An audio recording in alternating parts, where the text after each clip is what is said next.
You hand over your most sensitive financial data, your tax returns, corporate ledgers, investment portfolios, to an accounting professional without batting an eye. But before you hand over the keys to your financial life, how do you actually know they're qualified? Well, in this explainer, we're going to walk through the exact steps to ensure your financial security by verifying the certified public accountant's credentials right here in Washington State. It is an absolutely crucial process, but luckily it's way easier than you might think once you know exactly where to look. I mean, seriously, are you sure your CPA is actually a CPA? It sounds almost too simple to even ask, but the real-world risks of handing over your documents to an unverified professional are massive. Every single year, consumers and businesses alike fall into the trap of assuming a shiny website or a fancy office automatically equals a valid, active license. We really need to shift our mindset here.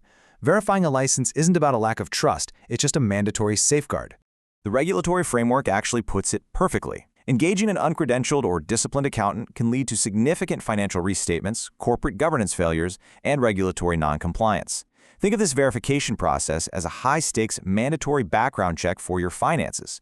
Whether you're just an individual taxpayer or a corporate compliance officer, relying on someone who isn't properly licensed can have absolutely devastating legal and financial consequences. Okay, let's dive into this. Here is our roadmap for today. We'll start with the stakes and definitions, cover the prep work you need, and walk through the Washington method. Then we'll look at the national method for out-of-state pros, troubleshoot a few edge cases, and wrap the whole thing up with your resource toolkit. Section 1. The stakes and definitions. Let's look at why verification is legally and ethically crucial. So, the Washington State Board of Accountancy is literally a consumer protection agency.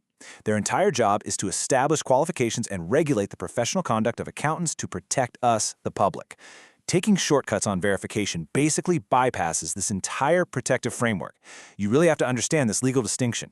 An active CPA is fully permitted to offer or perform a test or compilation services for the public. But a CPA inactive status means the individual holds a certificate, but they are strictly prohibited from practicing public accounting. Relying on an inactive CPA for public accounting work isn't just a minor technicality. It can trigger massive compliance and legal failures. You've got to ensure that status is active.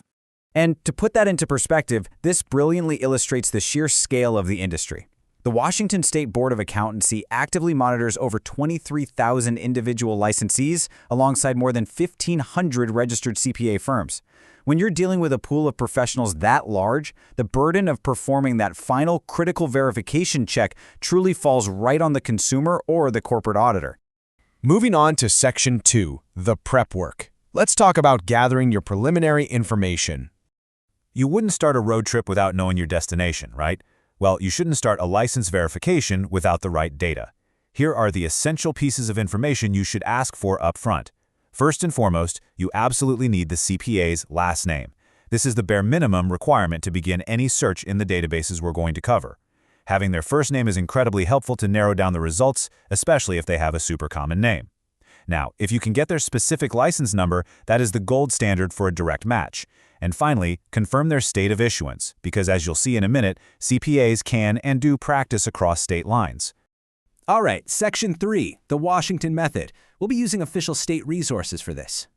If you're dealing with a professional operating directly in Washington, the absolute best place to start is with the official primary source channels. The state has actually made this incredibly transparent by hosting 3 main tools right on data.wa.gov. The Washington Individual Search is what you'll use to verify a specific person's active status and check for any past disciplinary history. The Washington Firm Search is crucial if you're hiring an entire agency because the business entity itself has to be legally authorized. And finally, the Washington Firm Map is this really great spatial tool if you just want to locate licensed firms in your specific geographic area. Let's see how this builds into an actual workflow. If you've never done this before, here is the step-by-step. First, you navigate to the WOA licensee search portal on data.wa.gov. Second, you choose your filter. Are you looking up an individual accountant or the firm they work for? Third, you input that preliminary data we gathered earlier, like their last name and license number. Finally, and this is the most important part, you review the return status to ensure it explicitly says active, and you check for any board orders. A board order is a public record indicating a past disciplinary action. Definitely a red flag you want to look out for. Section 4, the national method. Let's explore some third-party and multi-state options. But what happens if your accountant is licensed outside of Washington, but they're operating here under mobility laws? Or what if you're a corporate auditor checking vendors across the entire country? Well, the most important tool here is CPA Verify.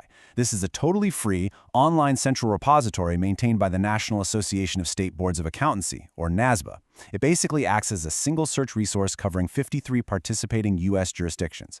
And what makes this so powerful for Washington residents is that Washington feeds its internal licensing updates into this national database nightly, making it a highly reliable cross-reference tool.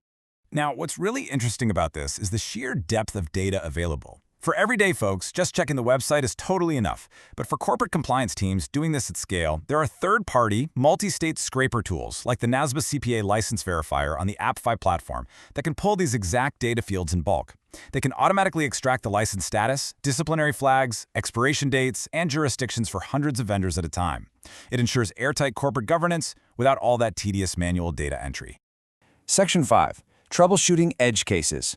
Let's navigate a few common verification pitfalls.